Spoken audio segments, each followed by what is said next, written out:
It's time for this week's episode of Brandon Sports Talk, featuring in-depth interviews from those who are trending in the world of athletics. And now, here's the host of Brandon Sports Talk, Brandon Pate.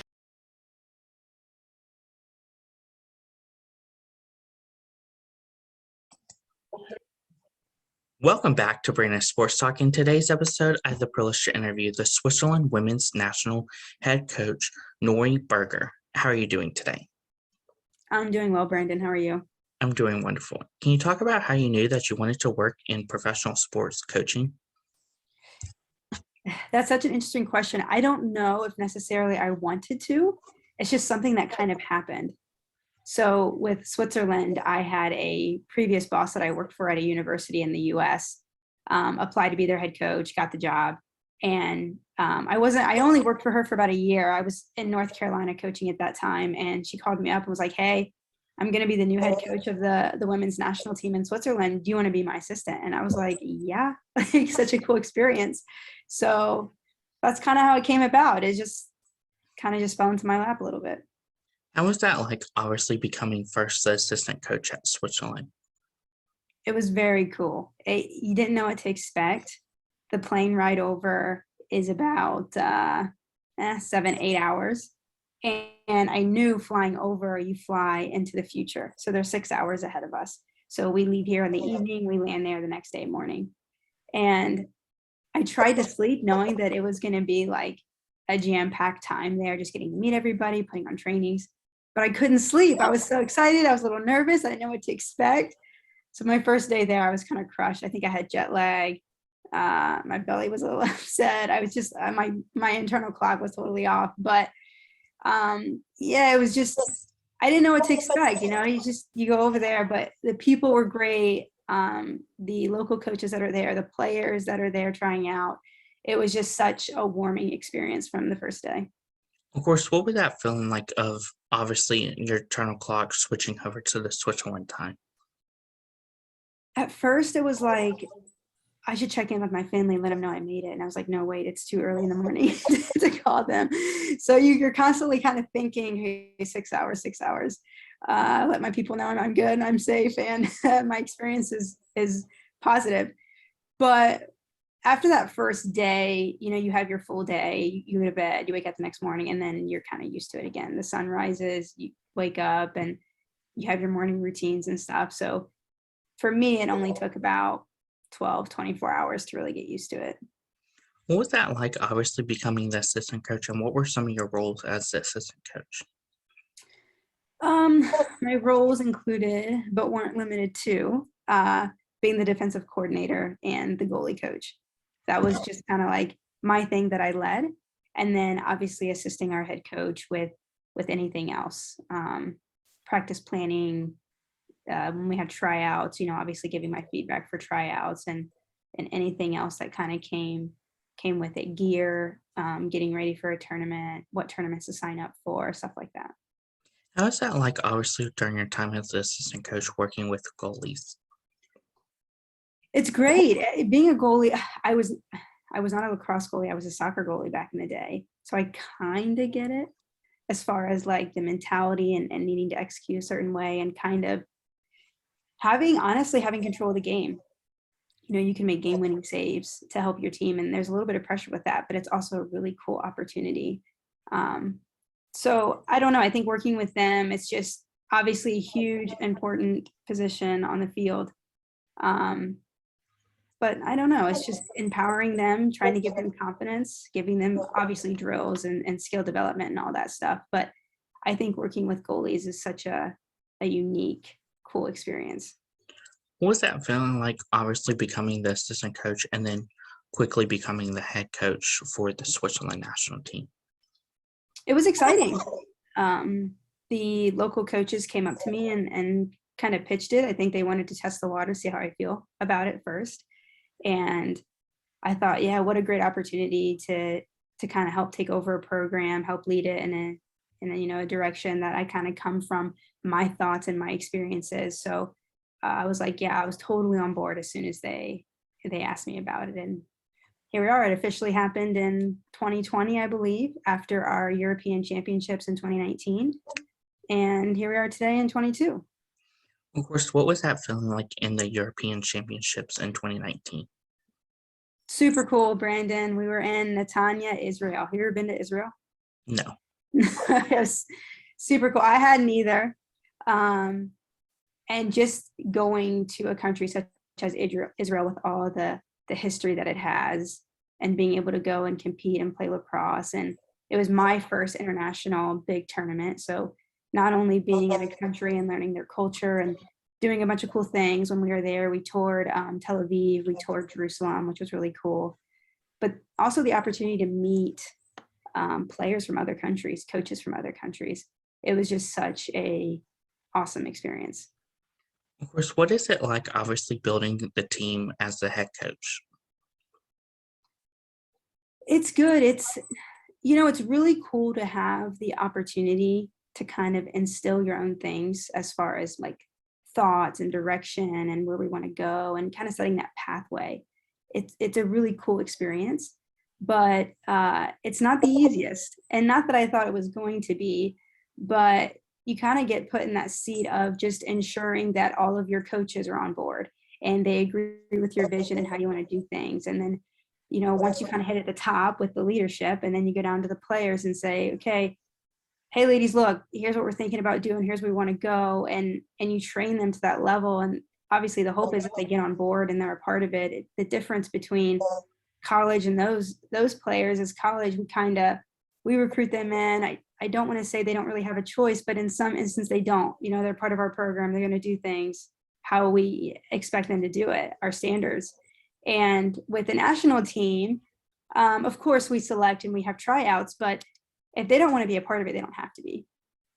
And so I think just ensuring you get everybody on board and ensuring that kind of people agree with how you want to do things and where you want to go. And that's, I think, has been the most important thing for me taking over as head coach. Because once everybody gets on board, then we can just set sail and hopefully have smooth sailing. Of course, as you talked about you being obviously a college coach, how is that like in difference from obviously being a professional coach? Yeah, it's a good question. To be honest, I don't feel there are many differences. I think when you think of coaching in the United States as a university coach and then coaching in another country for a national team, there's still things that you have to adopt. So being at Grand Valley, there's certain standards, expectations, policies, rules that I have to follow as a coach, right? Under my head boss, under the university. And then working with Switzerland, in my mind, it's the same thing. There's a certain set of beliefs, rules, expectations, guidelines that you just expected to follow. And it's adopting another culture.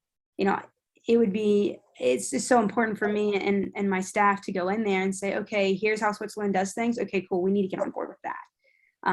They speak Swiss German, and I can't say I'm fluent, but I know a couple words. And to me, that's important. Like, can I communicate with our players in a way that they're comfortable and that they understand? So to me, honestly, it's really similar. There's just ideals, beliefs, standards that you kind of need to get on board with as well, heading into essentially a different organization. Of course, as you talked about that, what are some of the challenges you face being from the U.S. and also being a head coach for the Switzerland national team? Them being in another country and the 6-hour time difference. I go over there I would say bank on twice a year for training, 3 if I'm lucky. We do a lot of things off of Zoom, film sessions, team meetings.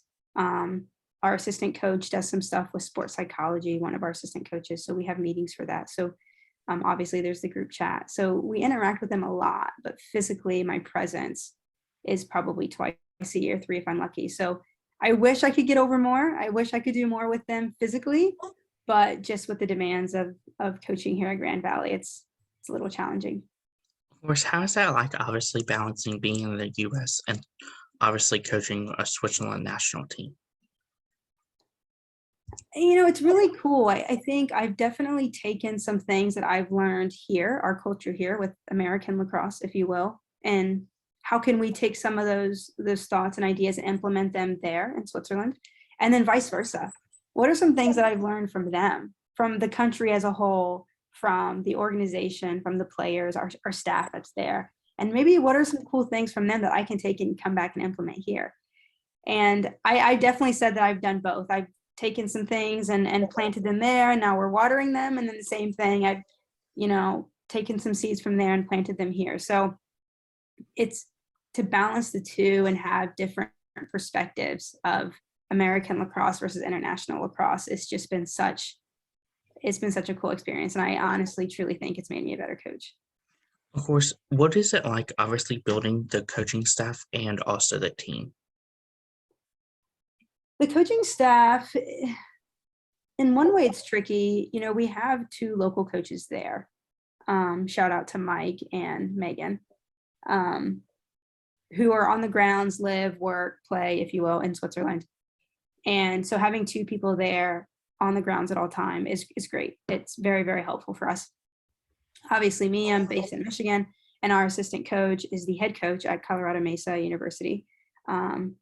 She's our other assistant. So, adopting the local coaches is good. And I met those guys when I started in 2018. So we've already had a relationship. Getting Shannon on board, when I'm looking for another assistant coach, it's, are you okay with the time commitment? Are you okay with taking on something? And it's a great experience. It's rewarding. It's really cool. But, we're so busy here as coaches, as maybe, we just don't really have an off switch, 12 months out of the year. Obviously you have preseason, season, those kinds of things. But then in summers you have camps, clinics, and recruiting, and the kind of list goes on and on. So asking somebody, hey, could you put another piece of your puzzle for Switzerland, and and do you want to travel? The little bit of time you have off, you want to travel to Switzerland and help us out? And luckily for me, the past 2 assistant coaches I've had have said yes. So I think it's great, it's rewarding, it's fun, it's really cool. But asking somebody to join is like, hey, aside from your full-time job, whatever it is, whether you're a coach or do something else, do you want to take this on as well? So that's probably the biggest challenge, but luckily for me, in my experience, it's worked out. Of course, how is that like, obviously, getting to share that experience with your other assistant coach that is based in the U.S.? Shannon's great. Sharing things with her, sharing the team with her, and adding her into our program. Just competing here in June at the World Championships in Maryland. That was her first state tournament and her first big exposure with the team. We were training with them in the summer, and we had tryouts, and we trained with them a little in the winter. And then boom, we had the tournament. So getting her on board and sharing things with her has been easy. Shannon's awesome. She's a great person. She's had a ton of experience, and she's really brought things to our program that I felt like we've needed. Of course, what was that experience like, coaching in the World State Tournament?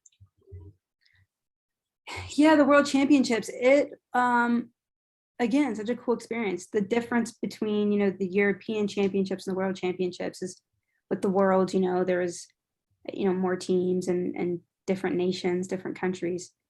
And it's just, again, it's just so cool to meet these athletes from various parts of the world and meeting these coaches from various parts of the world. And what's your culture like? And what are things you guys do? And how do you train? And some of those questions, it's awesome. Before every game, I should have brought some of my pens. I don't have any with me, I don't think. But before every game, you kind of meet each other and you exchange a gift. And usually it's a pen, like pens that they put on shirts. For us, it's like our Swiss shield, and it says Swiss lacrosse on it. I'm kicking myself, I don't have one to show you. But then you take something from other countries. So we played China, we played Haudenosaunee, we've played Japan, we've played Argentina, Austria, Spain, and just meeting these teams, getting their pens and seeing their logos and their colors and things that you can just have and keep forever. It's so cool. It's such an awesome tournament. How is that like, obviously, getting to compete in the European tournament? Good. It's good for us. It's good for our country. It's as you maybe probably understand, the more exposure and experiences they have, the hope is that the better you get. The more you open yourself up to challenges, you make adaptations and you get better. At least that's the hope, right? So anytime we can expose our players to different levels of competition, I think the better our program will be long term. What is that like, obviously getting to compete against teams like the US, Canada, and even China?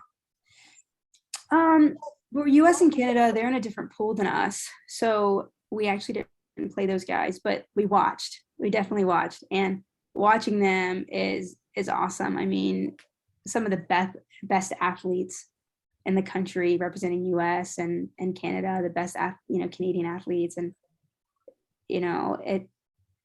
Australia, England, like those are the top 4 teams in the world championships. Just having our women be exposed to this level of play and this level of elitism is just so cool. And you learn, and the more you watch, the more you involve yourself with, the more you learn. And just them being able to watch and see and experience such high levels of lacrosse has just been really cool for them. I think really rewarding. And I think it kind of plants seeds of what could be. Oh, I could do some of those things. I could do that. And being able to see somebody who's like you doing these things, I think it pulls some motivation that you might be able to try those things as well.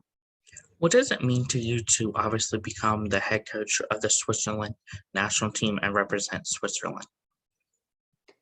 It's rewarding.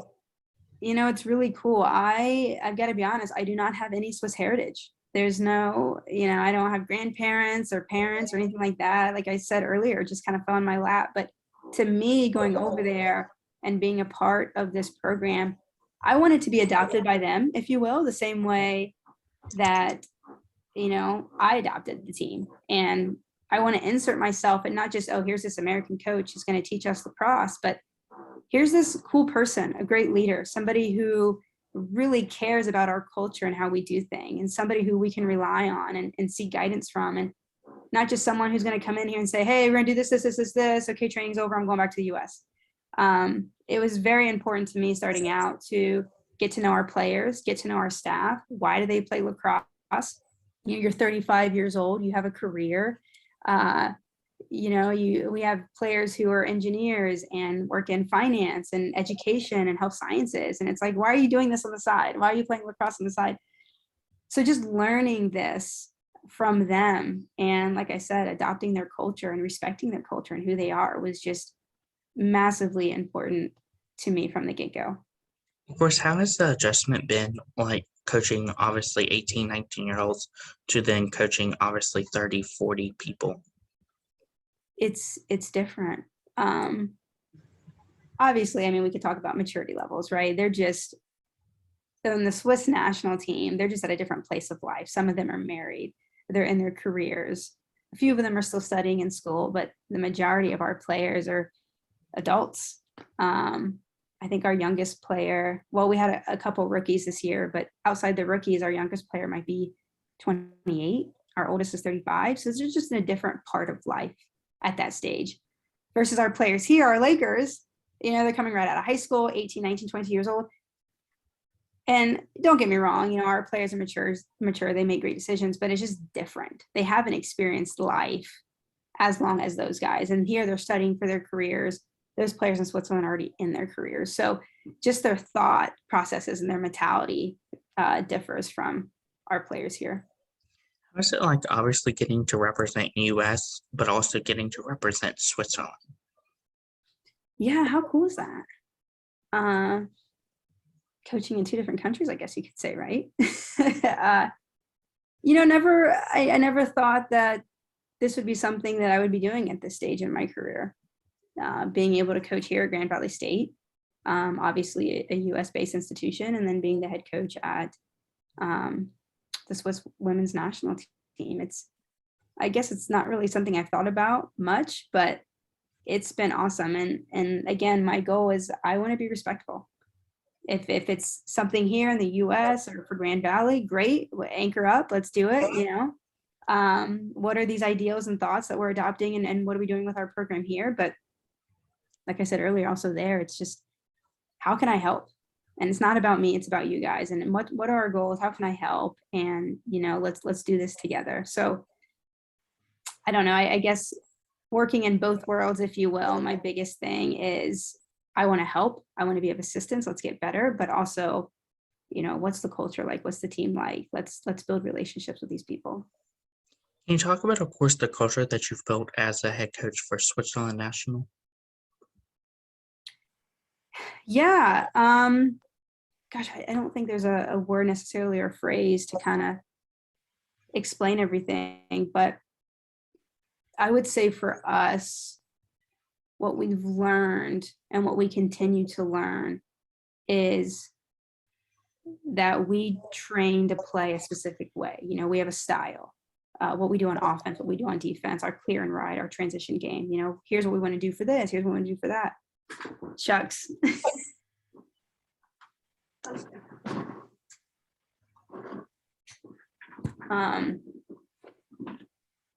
So for them, I think they continue to learn the importance of executing. And, we scout teams, we have game plans and scouting reports and film to watch and say, okay, they do this, we're going to do this. And we need to focus on this, what we're going to do to be successful. And I think they have learned and continue to learn how important that is. That if you go rogue and you don't kind of go by the game plan, we probably have unfavorable outcomes. So I think our culture is just learning your role on the team. What is it? How can we help you define it? How can we help you change it if you wish? But then executing that role and how important it is to do your job. I guess that's kind of the expectations we had on the field. Off the field, culture is, we got to love our teammates. We got to love each other. We got to love what we do. And it's hard sometimes to get, the national team, you select 18 players. And these 18 players we select come from clubs all over the country.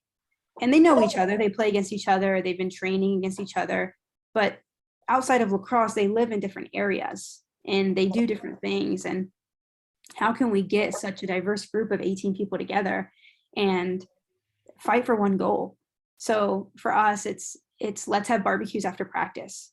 Let's have team chats. Let's do something fun. Let's get together on Zoom and hang out with each other as much as we can. Let's build these relationships, because at the end of the day, whether we're successful or not, we want to enjoy the experience. Obviously, the goal is to be successful, right? But you want to enjoy the process of getting there.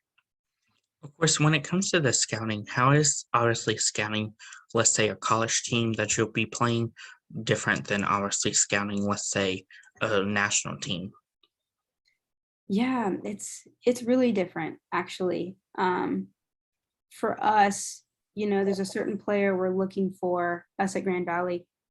And, how do you fit if it's defender? Okay, here's how we play defense. Here's specifically what we're looking for and all that stuff. And, getting into the university, grades matter, GPA matters, test scores matter. So you kind of deal with all that stuff. But on the national team, it's not quite like that. We have tryouts, and when we have trainings outside of tournament summers, we invite everybody who wants to come. Anybody who's in Switzerland, who plays lacrosse, who wants to meet the national team coaches, the staff, who wants to just get better, please come. And that's worked out really well. And then from those trainings, we can kind of start getting an idea of talent levels. But for us, we don't necessarily recruit. We don't necessarily go out and say, oh, I saw you at this tournament. I think you would be great for us. Like, come check out Swiss women's national team. They're already there. They're already in place. Like I said, they play on the club team. So for us, it's more of a selection process.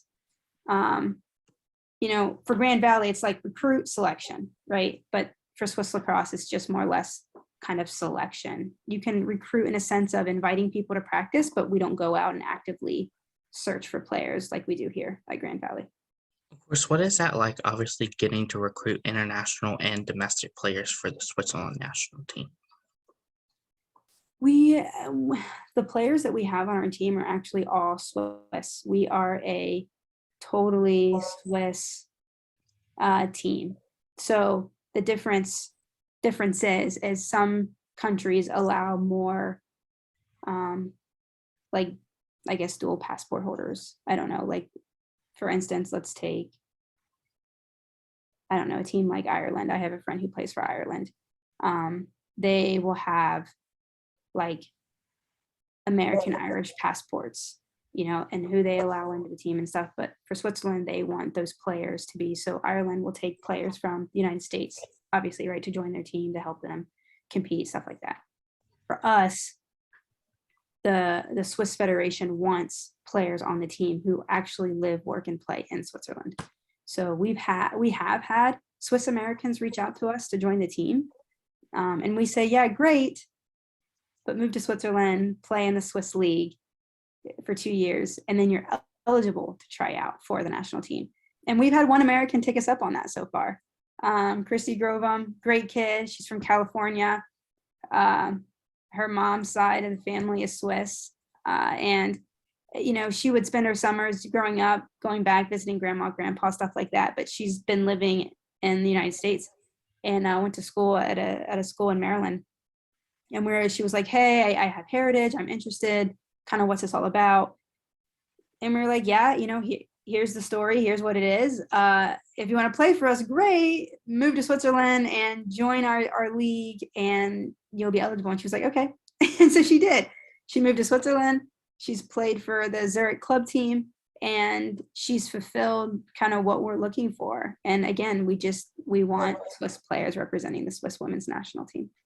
Of course, what advice would you give college coaches looking to do the same journey that you're doing, coaching a national team? The advice, I guess the advice is set aside time, have kind of what is it you want, what do you expect, what level do you want to coach at, and if you're going to go in, go all in. I tell my players here, don't toe dip. It's either we're going swimming and get in the pool or we're going to lay out and sunbathe. And either one is fine, but just choose one, don't toe dip. So I think the same thing for coaches. If you want to coach an international team, totally, highly recommend, go for it. Such a cool experience. But, the players on the other side, such as the players in Switzerland, oh, Nora, you're the head coach. Okay, cool. What are we doing? What's next? And they have that energy and they want to play for Switzerland. They want to be successful. They want to play lacrosse. And if I went in with half energy, like, oh, it's just a national team, it's not my full-time job, I'll just, dabble. If I toe dip, they lose out on a great experience. And to be honest, so do I. So it's a commitment. Anything you do in life, I feel like it's a commitment. Give it all you got, give it your energy, give it your love. And if you do that, I think what comes on the other side is just, it's so rewarding. It's creating these memories and friendships that will last a lifetime. Of course, what advice would you give head coaches looking to get started in coaching on the national team, whether it's representing Canada, US, or even Switzerland like you have? Networking, I think, is a big piece. Sometimes people help people get to where they want to be and help them do what they want to do. So I think the more people the more people who are plugged into these national teams, the better off, right? But I don't think that's the end all be all. But let people know, let your network know, hey, I'm interested in this. Do you know anybody? Do you kind of know a team that's hiring or what's going on? So communicate, let your network know, let your friends know, maybe you know somebody who's plugged in or know somebody who knows somebody who's plugged in and they can help you out. So if it's a goal of yours or a passion or an interest, I would definitely say start communicating with people and see where it lands you. That's great advice. Where can my listeners find you at on social media along with the Switzerland women's national team? Yeah, good one. I am on Instagram at Nora Boerger. My Twitter actually is Twitterless Nora. I have to spell this for you because it's different. It's long story, Brandon, but it's TWITTIRLESS capital N, lowercase OR capital A. So a little different. And then the Swiss women's national team is Swiss WLAX. Thank you again, Coach Nora Boerger, for your interview, and best of luck in your future as the head coach for the Switzerland women's national team. Thank you so much, Brandon. You too. Thanks for the time. Thank you. You can find Brandon Sports Talk on Facebook at Brandon Sports Talk, Instagram at Brandon Sports Talk, Twitter at Talk_Brandon, and you can find me on YouTube at Brandon Sports Talk. Don't forget to like, comment, and subscribe. Thank you again, Coach Nora Boerger, for your interview. Best of luck in your future. Thanks, Brandon. You too.